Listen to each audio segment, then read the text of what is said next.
Thank you. Good evening, everyone. And thank you for organizing this event, and I think Dana also. Thank you for inviting us, and I think we spoke with Steve Wright. I think it's great to have this opportunity to have a forum, even though the election is about 9.5 months away, to start talking about issues. My name is Betsy Dennigan, running for Congress, and I wanted to just tell you a little bit about why I'm running for Congress. I've been a Rhode Islander all my life. I grew up in West Warwick, graduated from West Warwick High School. I have 4 daughters and 3 adorable grandchildren.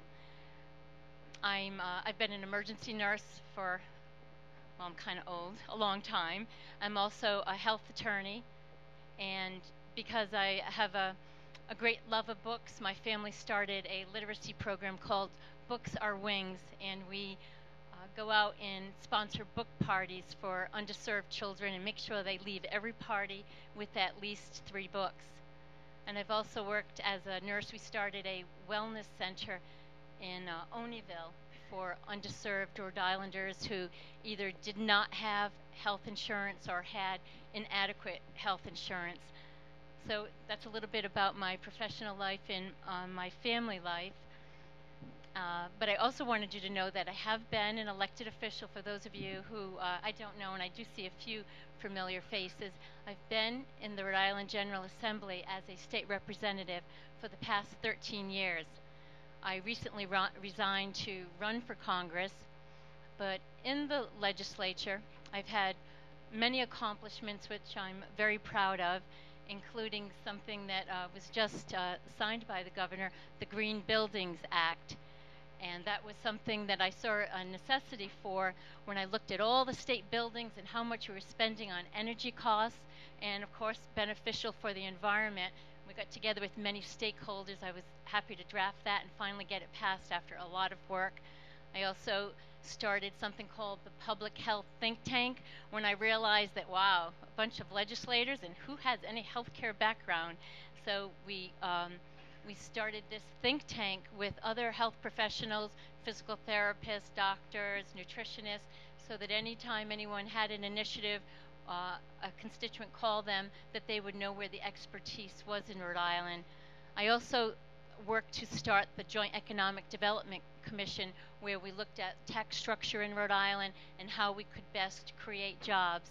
So I've had many accomplishments, and would like to bring, I think, some of the talents that I have to Congress. And I think the number one area that people hear me talking about is job creation. And I've had some success in creating jobs in Rhode Island and would like to expand on that in Congress. And that's specifically regarding Slater Technology. When there was resistance to fund these new businesses, these business incubators, that I was there to fight to get them going. And now, for example, there was one business, we gave them a little bit of money, we gave them an office, and now they opened a business recently in Warwick and have 8 employees. We'd love to see that grow. And when I'm in Congress, we get very little money for this green biotech, but you can count on me to work on getting job creation in Rhode Island. And again, because I'm a nurse, I have pretty much a top-heavy resume as far as health initiatives and what I'd like to see happen in Congress, specifically regarding drug costs, and would be happy. I know tonight we won't be able to discuss as many issues as we'd like, but I commend you for being here, whether you're Democrat, Republican, Independent, a Libertarian, that my door is always open, especially when I'm in Congress. I love to listen and talk about issues regardless of what side people are on. Questions. As far as race to the top funding, I was actually one of 2 people to get this started in working on this in Rhode Island. And what this is a $6 billion initiative with a $5 billion initiative. So we have an $11 billion initiative, 6 from the government and 5 from private companies, to award states, 10 states to be specific, if you're actually meeting some great criteria for education. So we know we need to do certain things right to be in competition to get this money. Who needs $11 billion? The states are all fighting for it. One of the things we needed to do was to show that we are working on charter school education, that we weren't compromising their growth. And I think we've been able to show that we have significant support for charter schools.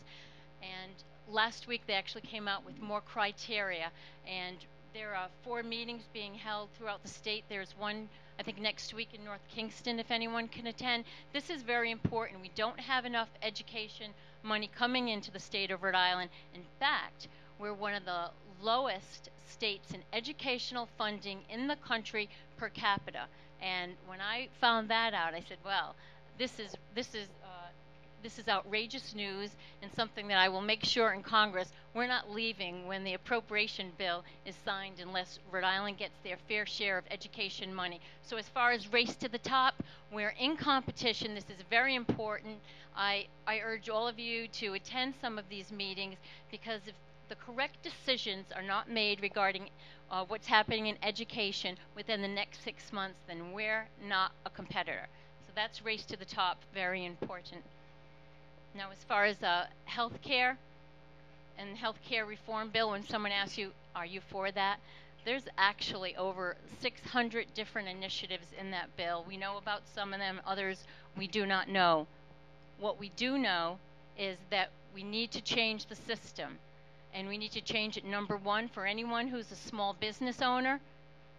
They know, because if you ask, you can knock on the door. I've done that throughout my time as an elected official. We go to small businesses and say, what is your number one problem? One issue, if you had to prioritize what we needed to address, and it was always health insurance. We cannot afford health insurance for our employees. We want to be able to do it. It's important. We know that their work productivity is much better if they have health insurance.